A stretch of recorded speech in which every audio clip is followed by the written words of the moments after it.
What's up, self-healers? Lisa Lightfeather here. Welcome to my channel, Closing the Gap, where we make a conscious effort to meet you where you're at on your healing and your spiritual journey. Today, I want to come on and speak about the topic of when the empath becomes the mirror. So, how does the empath become the mirror? So the empath goes through their shadow work. They do their shadow work, right? And they become what's referred to as shadow literate. Shadow literate, like they can read the shadow. Because they dug so deep within themselves that they end up being a mirror to other people's shadows. Right? So how does this occur? Remember, the empath is not only seeing their shadow, but they are recognizing the shadow of others. Because the empath not only heals their shadow, they not only integrate their own darkness with their light, they're integrating the darkness of the generations before them. And so there's all types of shadows that have come through the generations before them that this empath in this lifetime has been assigned to integrate, to see, and to integrate. This is one of the reasons that I made a video with the topic of not every thought that you have is yours. And I'll drop that in the description or in the comments so that you can watch that video. Because not every dark thought that the healing empath has belongs to them.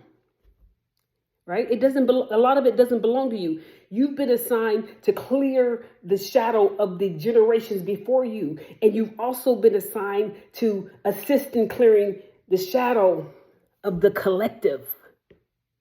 This is heavy work. And so when the empath integrates their shadow, they become a bridge between the conscious and the unconscious. And they do this with the collective shadow. They become a bridge between the conscious and the unconscious. And having this ability to do this, they don't do it on purpose. It just comes along with knowing your own darkness, with integrating the generational shadows. And so you become a mirror to the collective shadow. They become conscious empaths. And the key to being a conscious empath is having conscious empathy without being unconsciously attached. I think that should be repeated. It is having the ability to have conscious empathy without being unconsciously attached. Right? And they become, like I said, they become that bridge. The empath who has done their own shadow work, who has seen their own darkness, who has went deep, deep within their own darkness. You often hear me talk about the meditation of feeding your demons. I want to share this with you real fast because this person has owned this whole concept of feeding your demons, even though it wasn't her ideal to begin with, but you know how we do. And so it has copyright things on it, so I can't post about it. But here's her book. You can screenshot that and you can look up you can either get the book on Amazon or you can go onto her YouTube and see how she does the actual meditation. The actual meditation starts at about 22 minutes in. Yeah. It's called Cho, right? Cho. And it was a Tibetan concept. This is a Caucasian woman who has copyright laws on it, but it's a Tibetan concept. Feeding your demons, seeing your shadow, and then giving your shadow what it needs. Because when your shadow doesn't have what it needs, it's an enemy to you. But when you give your shadow what it needs, it becomes your ally. It becomes your baby. And that's hard to fathom because you're like, why would I want my darkness to become my ally? The only reason it's dark is because you've ignored it and you've pushed it to the back. You don't want to see the fact that you have the capacity to be jealous, envious, controlling. Oh, no, not me, right? That's the unhealed empath. The healed empath knows, yes, I have the capacity to be all those things. But I also have the capacity to make those things which were once my enemy, my allies. There's nothing better than having allies on your team that you can trust.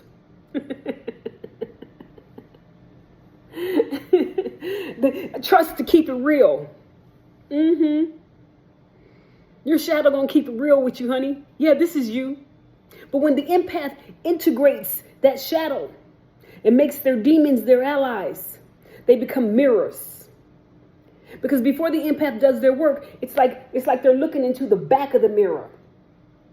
They can't see themselves. And when they flip the mirror around, now they can see themselves. And they reflect that to the collective. They become the midwives of the collective shadow. What does a doula do? She assists the woman. I'm talking about a baby doula. They assist the woman in taking care of herself and walking her through her pregnancy from day one to the end of the pregnancy, to the time that the baby is to be born. And then the midwife steps in. And she catches the head of the ancestors. I'm so proud of this generation. They just ain't letting anybody and everybody catch their babies because they realize that demons wear white coats as well. With degrees, with mad numbers and letters behind them. And they catch the heads of the ancestors, inject them with whatever they want to inject them with, and then say they have autism, and they're this, and they're that, and they're the other. Or that it's the mother's fault that the child turned out like that, knowing that they spoke curses over the baby the second they caught the baby's head. These young girls are choosing their doulas. They're choosing their midwives. That's a whole nother topic for a whole nother day, but it's a passionate one of mine, yeah? So the empath who has integrated their shadow and is continuously integrating the generational curses, the generational shadows, because it's a continuous thing. There's no end. There's no pot of gold at the end of the rainbow. So if you're looking at healing on the aspect of, I'm going to get to the end of the road, I'm here to be a witness for you and say and share with you that there's no end. It's continuous. So they become a midwife to the collective shadow. And they do this without becoming overwhelmed. Because remember, they're a conscious empath. And so they have conscious empathy without having unconscious attachment. The problem comes with the fact that not everyone wants their shadow to be awakened. But the empath who has done the work awakens people's shadow just by existing. It's hard work, beloved. Imagine walking in the room and people's shadows awaken. It's like, oh my God, but you're protected. Every evil eye is blind. Every gossiping tongue is muted. Every monitoring spirit is death. That's how protected you are. Carl Jung, my boy, the master of shadow work, he said it best. He said, one does not become enlightened by envisioning figures of light, but by bringing the darkness of the unconscious into the conscious. So people who do all this stuff, it's called spiritual bypassing. Oh, I'm all good. I'm a good person. Everybody around me is good. And the unhealed empath really believes that everybody around them is good. You know why? Because they don't think like that. They don't think to hurt somebody else. They don't think to take advantage of anybody else. They don't think to steal somebody else's identity. They don't think to copy other people. The unhealed empath is just, as far as they're concerned, they're just a good person. And on the surface, they are a good person, right? We spoke about that in the last video. But what the unhealed empath does is they spiritual bypass. And a lot of people spiritual bypass. They want everything to happen quick. They want to go through the drive-through. Yeah, I'll take a double order of shadow work already done and complete. Yes, of course, I'll take ketchup with that. That's what they want. But shadow work doesn't work like that. That's referred to as spiritual bypassing, where you just poo-poo everything. Oh, it's okay. They don't mean any harm. I don't mean any harm. Whole time you're a control freak. I'm just trying to help. Help by controlling. Alan Watts said, he had something, he said, what did he say? Let me help you up the tree, said the monkey to the fish. Let me assist you on your journey. You take the fish out of the water and help it up a tree to get a banana and you kill it. That's the unhealed empath. Shadow work. So the healed empath that does the shadow work becomes a mirror to the collective, and they invoke the shadow in other people without even trying, forcing people to see themselves just by walking in the room, just by existing.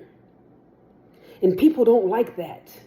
So this is the dark side of being a healed empath, or being a conscious empath, or being on your healing journey to be a conscious empath. The dark side is that, for one, it never ends, honey. It never ends. For two, people get mad at you. They don't like you. They get mad to the point that they want to fight you. They get obsessed with you, and not in a good way. They get obsessed with watching you, mimicking you, taking your words, taking your demeanor, trying to take your energy. They want to be you, but they hate you at the same time. Baby, let me tell you something.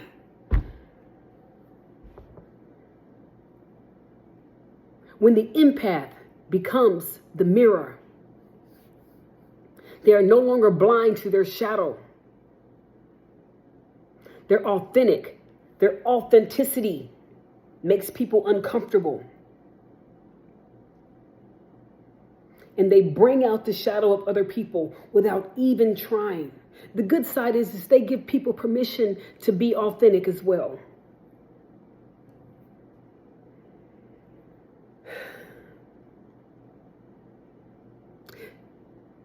The healed empath who has integrated their shadow, they become a midwife of the collective. They're integrating the shadow of generations and generations before them. They're giving other people permission to be authentic, but they're also triggering the shadows in other people. People don't like that. They'll come against you. 90% of people do not like that, and they will come against you. But there's that 10% that is your tribe. We don't have to meet. We don't have to high five. We don't have to hug. We don't have to even know each other. But when we see one another, we know one another. We know other people who have done the work and who know themselves. We recognize the energy. So be encouraged, empaths, as you do your work, which you have to do. You don't want to be a spiritual bypasser. You want to see yourself, and you want to do the work. This is the age of information, the age of exposure, and everybody is being exposed. Me, you, everybody.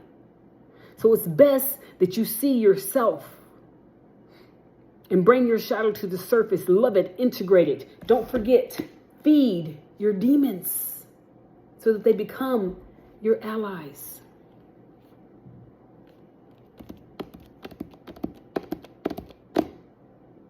Don't let anyone else expose you. Expose yourself, to the mirror. And eventually, as you integrate your light in your darkness, you become the mirror, the midwife to the collective. Yeah? It's part of the process. It's not an easy journey, and it's not fun. But it's rough out here in these spiritual streets. And either you do the work or you get drugged into doing the work, right? Our spirit guides and our ancestors aren't playing with us. We're here to do the work in this lifetime. Whew. Thank you for listening. Thank you for those who are here. Thank you for those who like and subscribe, and thank you to those who leave a comment. Thank you for your support. By coming on my channel, or anybody's channel for that matter, and not saying anything, not liking and subscribing, from my generation, the Blu-ray generation, Generation X, you don't come in my house and not speak. Right? You don't come in my house and not speak. So go ahead and speak. Like, subscribe, leave a comment, share the video if you like. Well, that's all I have for you today here on Closing the Gap, where we make a conscious effort to meet you where you're at on your healing and your spiritual journey.